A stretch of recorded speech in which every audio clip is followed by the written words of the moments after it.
Hello，我是4号孙树伟。The Raven.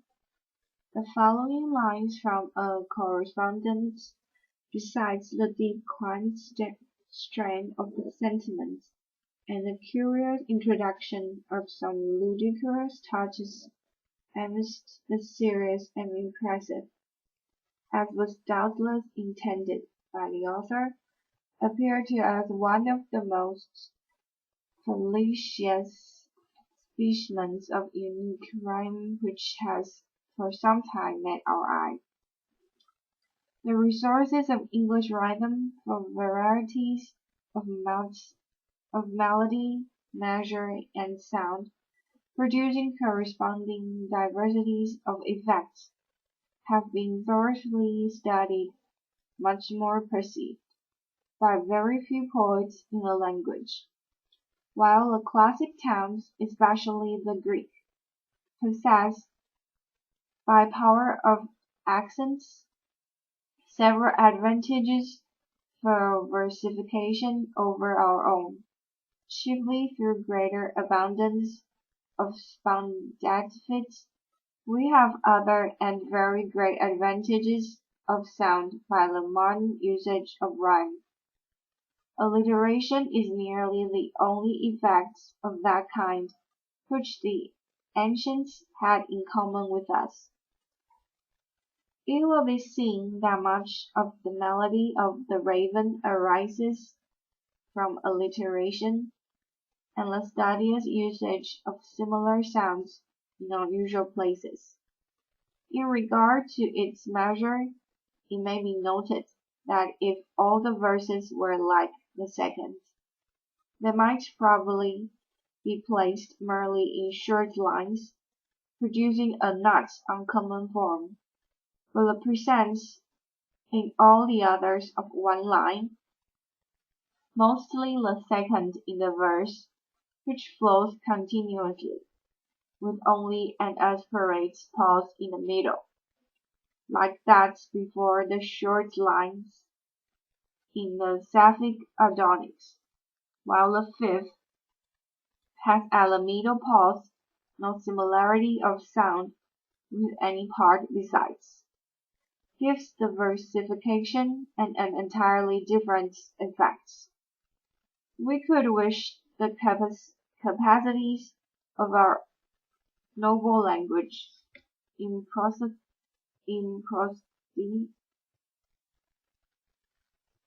were better understood.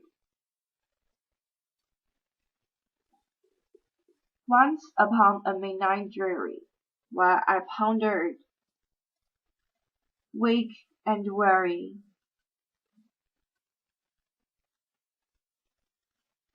over many a quaint and curious volume of forgotten lore, while I nodded, nearly napping, suddenly there came a tapping, as of some one gently rapping on my chamber door. This time 'tis some visitor, I muttered, tapping at my chamber door. Only this, and nothing more. Ah, distinctly I remember it was in the bleak December, and each separate dying ember rolled its ghost upon the floor. Eagerly I wished the morrow, vainly I had tried to borrow from my books surcease of sorrow, sorrow for the last Lenore, for the rare and radiant maiden whom the angels named Lenore, nameless here for evermore. And the silken, sad, uncertain rustling of each purple curtain thrilled me with fantastic terrors never felt before. So that now, to still the beating of my heart, I stood repeating, "'Tis some visitor entreating entrance at my chamber door, some late visitor entreating entrance at my chamber door." This is it. This it is, and nothing more. Presently my soul grew stronger, hesitating then no longer. Sir, said I, or madam, truly your forgiveness I implore. But the fact is I was napping, and so gently you came rapping, and so faintly you came tapping, tapping at my chamber door, that I scarce was sure I heard you. Here I opened wide the door, darkness there, and nothing more. Deep into that darkness peering, lone I stood there wondering, fearing, doubting, dreaming dreams no mortal ever dared to dream before. But the silence was unbroken, and the darkness gave no token, and the only word there spoken was the whispered word, Lenore. This I whispered, and an echo murmured back the word, Lenore, merely this and nothing more. Then into the chamber turning, all my soul within me burning, soon I heard again a tapping somewhat louder than before. Surely, said I, surely that is something at my window lattice. Let me see, then, what there it is. And this mystery explore, that my heart be still a moment, and this mystery explore. 'Tis the wind, and nothing more.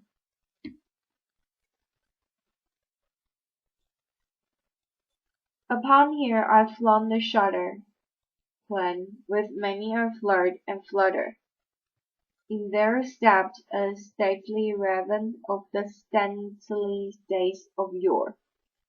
Not the least obeisance made he, not an instant stopped or stayed he, but with mien of lord or lady, perched above my chamber door, perched upon a bust of Pallas just above my chamber door, perched and sat, and nothing more.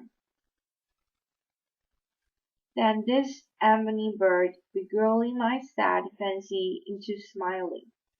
By the brave and stern doctrine of the countenance it wore, doth thy crest be shorn and shaven, though, I said, art sure no craven, ghastly green, an ancient raven wandering from the nightly shore. Tell me what thy lordly name is on the night's Plutonian shore. Quoth the raven, nevermore.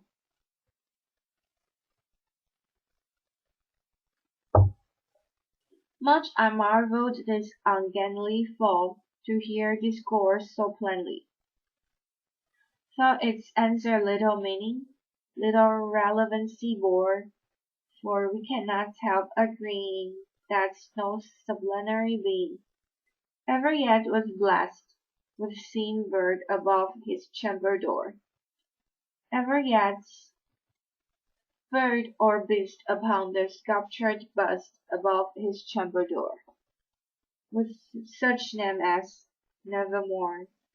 But the raven, sitting lonely on the placid bust, spoke only that one word, as if his soul in that one word he did not outpour.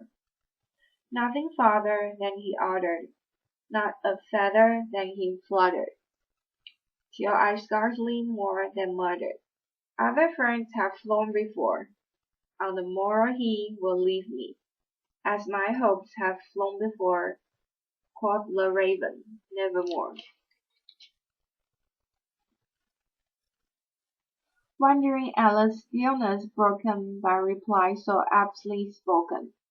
Doubtless, said I, what it utters is its only stock and store, caught from some unhappy master whom unmerciful disaster followed fast and followed faster. So, when hope he would adjure, stern despair returned, instead of the sweet hope he dared adjure, that sad answer, nevermore. But the raven, still beguiling at my sad soul into smiling, straight I wheeled a cushioned seat in front of bird and bust and door. Here upon the velvet sinking, I betook myself to linking fancy unto fancy, thinking what this ominous bird of yours, what this grim, ungainly, ghastly, gaunt, and ominous bird of yours meant in croaking nevermore. This I said engaged in guessing, but no syllable expressing, to the foe whose fiery eyes now burned into my bosom's core. This and more I said divining, with my head at ease reclining, on the cushion's velvet lining that the lamplights gloated over, but whose velvet's violets lining with the lamplights gloating over. She shall praise, oh, nevermore. Thence, methought, the air grew denser, perfumed from an unseen censer, sworn by angels whose fanciful falls tinkled on the tufted floor. Wretch, I cried, thy God hath lent thee, by these angels he hath sent thee respite, respite and nepenthe from thy memories of Lenore. Let me craft this kind nepenthe and forget this lost Lenore, quoth the raven, nevermore.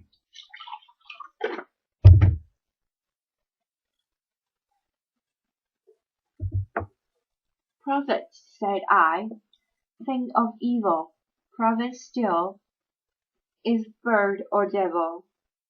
Whether tempter sends, or whether tempest tows thee here ashore, desolate, yet all undaunted, on this desert land enchanted, on this home by horror haunted. Tell me truly, I implore, on this home is there balm in Gilead? Tell me, I implore, quoth the raven, nevermore.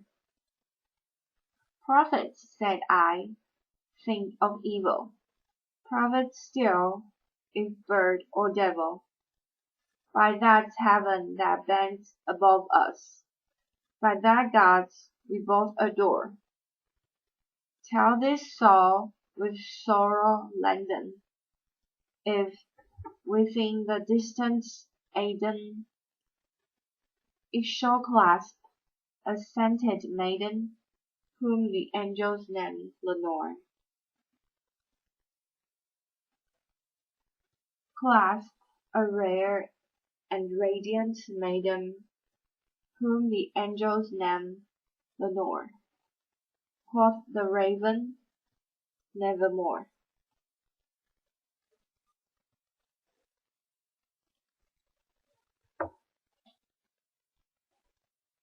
Be that word our sign of parting, bird or fiend, I shriek it, upstarting, get thee back into the tempest and the night's Plutonian shore. Leave no black plum as a token of that lie no soul hath spoken. Leave my loneliness unbroken. Quit the bust above my door. Take thy beak from out my heart, and take thy form from off my door. Quoth the raven, nevermore. And the raven, never fleeting, still is sitting on the pallid bust of Pallas just above my chamber door. And his eyes have all the seeming of a diamond that is streaming, and the lamp lights over him streaming throws his shadow on the floor. And my soul from out that shadow lies floating on the floor, shall be lifted, nevermore